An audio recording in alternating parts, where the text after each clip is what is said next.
Hai, Assalamualaikum warahmatullahi wabarakatuh. Perkenalkan, saya Tasya Laila Maureta dari kelas 1A1 Prodi D3 Akuntansi.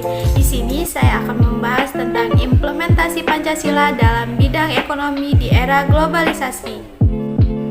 Seperti yang kita ketahui, Pancasila adalah sebuah dasar dari visi kehidupan bangsa dan negara Indonesia. Kedudukan dan fungsi Pancasila sangat penting bagi kepribadian bangsa, jiwa, ideologi bangsa, serta tujuan nasional.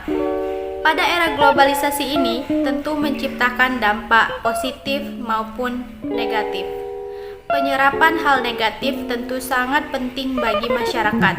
Implementasi Pancasila dalam bidang ekonomi sebagai pembangunan ekonomi nasional yang sebenarnya merupakan tujuan nasional negara Republik Indonesia.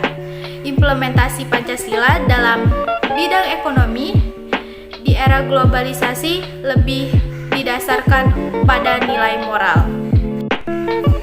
Baiklah, pada video kali ini saya akan membahas lebih dalam lagi tentang sistem hukum ekonomi Indonesia yang berdasarkan pada nilai Pancasila dan upaya membangun perekonomian yang berlandaskan pada nilai Pancasila di era globalisasi.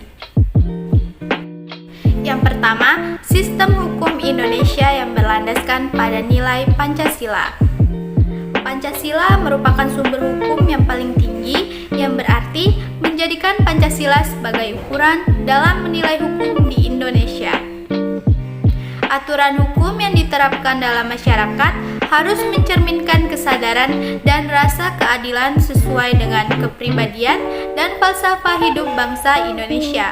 Dalam pembangunan sistem hukum ekonomi nasional, maka harus mengacu pada yang pertama Pancasila dan yang kedua Undang-Undang Dasar Negara Republik Indonesia tahun 1945. Marilah kita simak video berikut ini.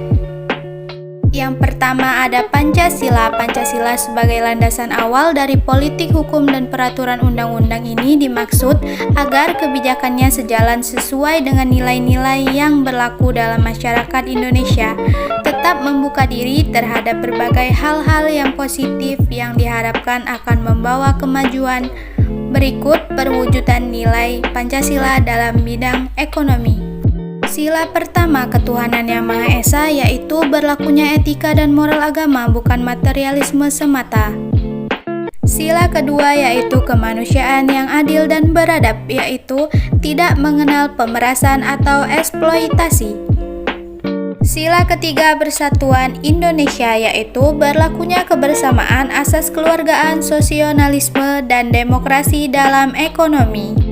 Sila keempat, kerakyatan yang dipimpin oleh hikmat kebijaksanaan dalam permusyawaratan perwakilan, yaitu mengutamakan ekonomi rakyat dan usaha kooperatif harus menjiwai perilaku ekonomi masyarakat.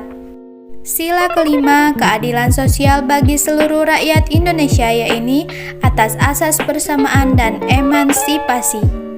Yang kedua, Undang-Undang Dasar Negara Republik Indonesia tahun 1945 yang merupakan landasan formal dan konstitusional dalam politik hukum dan peraturan perundang-undang, sehingga setiap kebijakannya mendapat legitimasi konstitusional sebagai salah satu bentuk penjabaran negara berdasarkan atas hukum dan asas konstitusionalisme. Pancasila adalah keseluruhan lembaga-lembaga ekonomi yang dilaksanakan atau dipergunakan oleh bangsa Indonesia dalam mencapai cita-cita yang telah ditetapkan. Landasan ideal sistem ekonomi Indonesia adalah Pancasila dan Undang-Undang Dasar 1945. Maka dari itu, sistem ekonomi Indonesia adalah sistem ekonomi yang berorientasi kepada ketuhanan yang Maha Esa, kemanusiaan yang adil dan beradab, persatuan Indonesia, kerakyatan yang dipimpin oleh hikmat kebijaksanaan dalam permusyawaratan perwakilan, serta keadilan sosial bagi seluruh rakyat Indonesia. Dalam sistem ekonomi Pancasila terdapat kelebihan dan kekurangan. Kelebihannya yaitu pertama, perekonomian disusun sebagai usaha bersama. Kedua, warga negara dimiliki kebebasan dalam memilih pekerjaan yang dikehendaki serta mempunyai hak akan pekerjaan dan penghidupan yang layak.